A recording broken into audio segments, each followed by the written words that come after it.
The problem wasn't that I didn't notice her.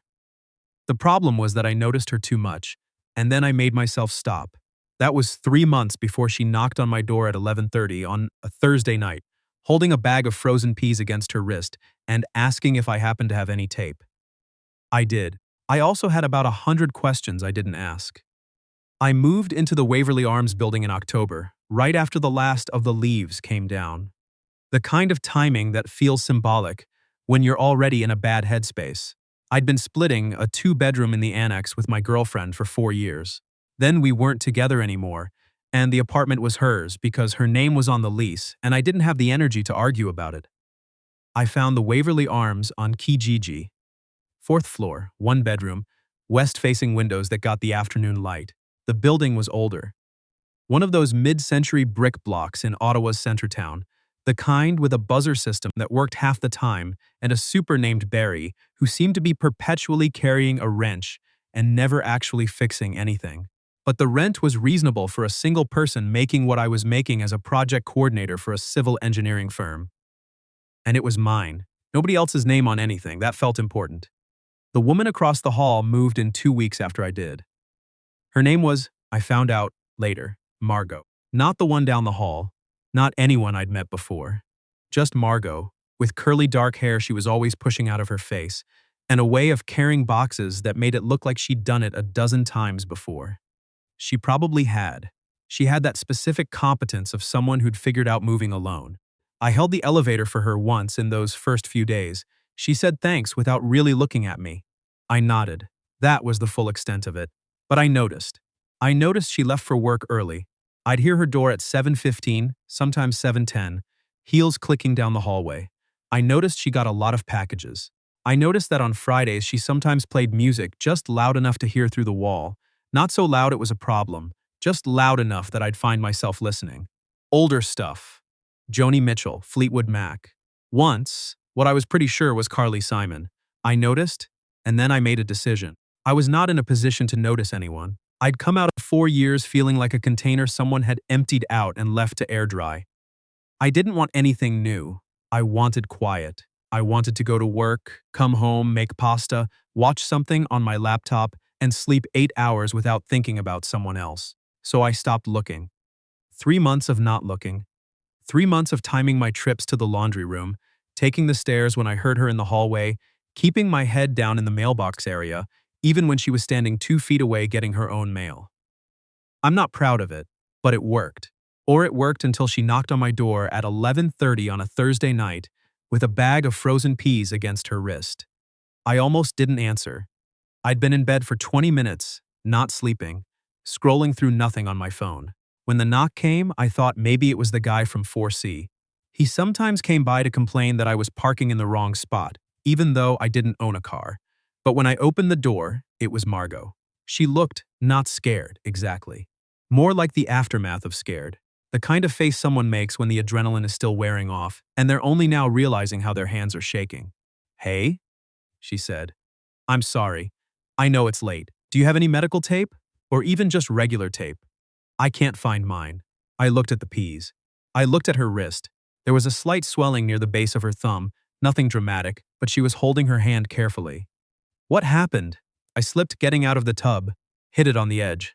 "It's fine, She glanced down. "I think I need to wrap it, just to keep from bending it wrong overnight." "Come in," I said. "I'll find something." She hesitated, just for a second. Then she stepped inside. I had tensor bandage under the bathroom sink, left over from a sprained ankle I'd gotten the previous spring playing recreational soccer. I brought it out and set it on the kitchen counter. She looked at it, then at me, then at her own hand. "Can you?" she started.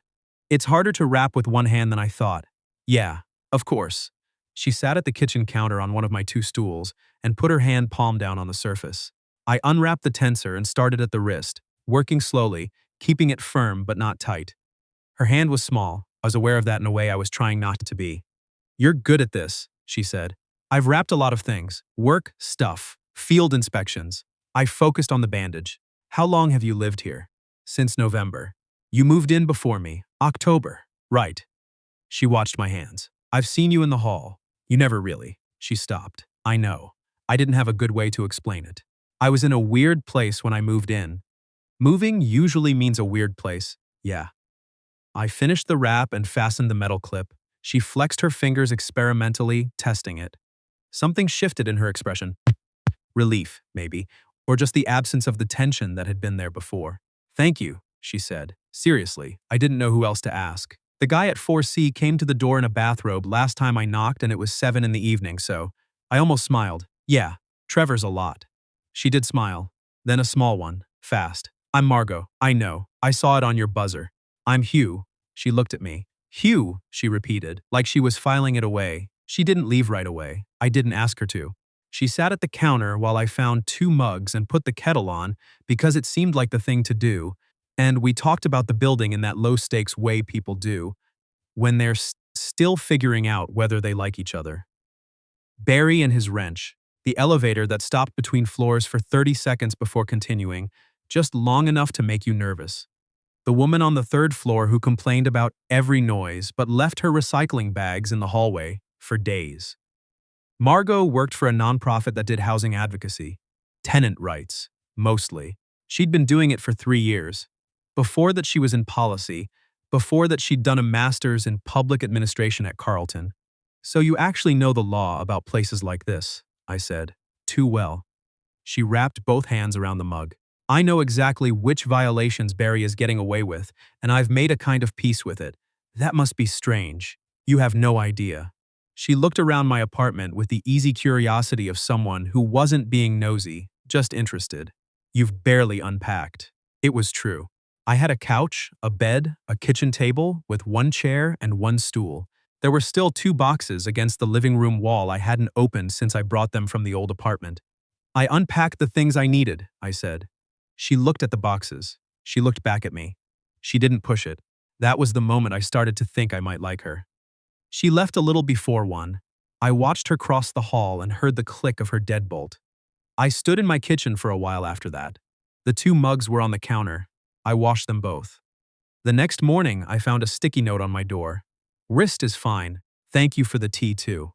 I held it for a second, then stuck it on the fridge. I didn't examine why.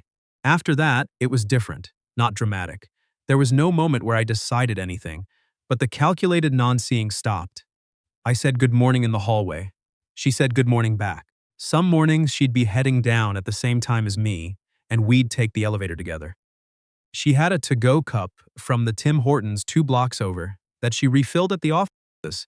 She told me this with a kind of sheepishness that's suggested she knew it was not the cool answer. But it was the true one. Honest, I said. I like talking more. Not dates, not plans, just organic. She'd knock if she smelled something good when my door was cracked open. I started leaving it cracked open more. I went to her place once for the first time to return a book she'd lent me and ended up staying 2 hours. Her apartment was the opposite of mine, full. Bookshelves on every wall, a record player on the shelf by the window, plants in varying states of health. Some of them are doing great, she said when she saw me looking. Some are dying slowly. I've made peace with all of them. I laughed. I hadn't laughed in a building hallway or a neighbor's apartment in a long time. It felt unfamiliar in the best way. It was about 3 weeks after the wrist incident when Robbie showed up. I know his name now. At the time, I just heard the knock. Louder than normal, the kind of knock that isn't quite a bang but isn't polite either. And then voices in the hall. I was home, it was a Sunday afternoon, and I probably wouldn't have even registered it if the voices hadn't escalated. I stood in my kitchen and listened. I'm not going to pretend otherwise. Her voice was quiet, measured. His was louder. Not yelling, but the kind of controlled intensity that's worse in some ways. The edge of someone who's used to getting his way and is processing the fact that he isn't. Don't understand why you won't just talk about it. We've talked. Robbie. We've talked. That's not what I mean, and you know it. I think you should go. A pause. Then his voice again, lower. I just want to know if there's someone else. I didn't plan what happened next. I opened my door. It wasn't dramatic. I didn't say anything threatening. I just stood there in the doorway in my weekend clothes, jeans, a flannel shirt, and looked at him. He was taller than me, broader, with the particular coiled stillness of someone who's used to being the largest person in the room.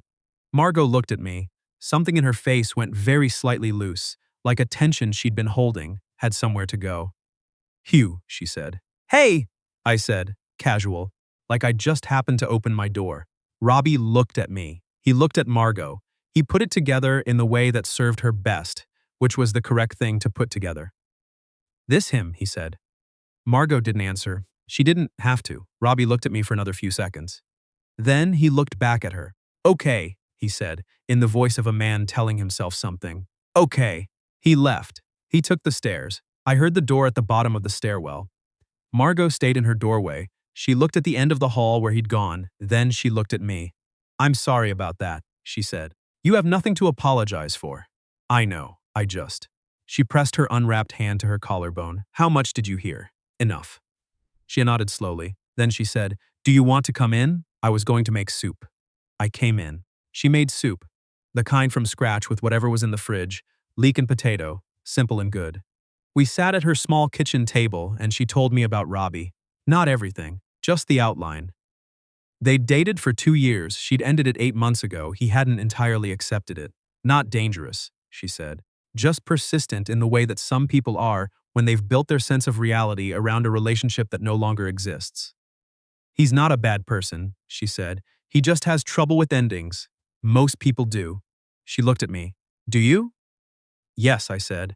I just cope with it differently. I unpack 2 boxes and go quiet.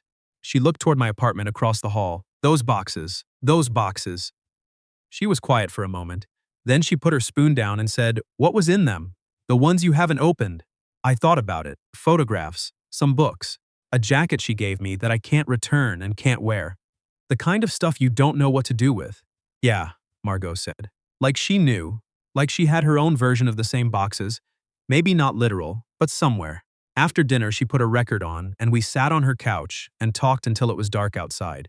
She had a lamp in the corner that threw a warm yellow light across the room. The plant on the windowsill that was doing the worst was also the one she'd had the longest. I keep thinking it'll turn around, she said.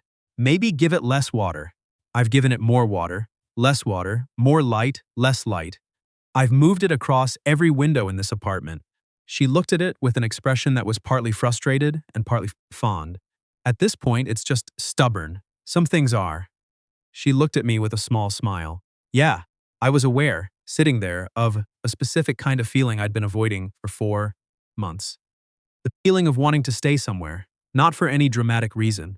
Just because the room was warm, and the record was good, and the person next to me was someone I kept wanting to keep talking to. I didn't say any of that. I helped her with the dishes, and she walked me to her door, and we stood in the doorway the way you do when neither person is quite ready to end something. I'm glad you opened your door, she said. I've been thinking I should have opened it sooner. She tilted her head, just slightly. Why didn't you? I thought about the honest answer. I decided she'd earned it. I didn't trust myself to, I said. I was finishing something, and I didn't want to start something new before it was actually finished. She considered that. Is it finished now? Yeah, I said. I think it is. She nodded slowly. There was a beat of quiet between us, the kind that's full rather than empty. Good night, Hugh, she said. Good night, Margot. I went home. I looked at the 2 boxes against the living room wall. I opened them. The photographs were what I expected. Years of a life organized into a shoebox, a record of things that mattered at the time. I went through them without hurrying. Some of them I kept, some I let go of. The jacket I folded and put in a bag for goodwill. That one took a minute. Then it was done. The books I put on the shelf. I didn't sleep right away. I lay on my bed and looked at the ceiling and thought about how strange and specific the shape of things can be. How I'd moved into this building, trying to take up as little space as possible, and somewhere in 3 months of going quiet and 3 months of slowly opening back up again, I'd ended up here.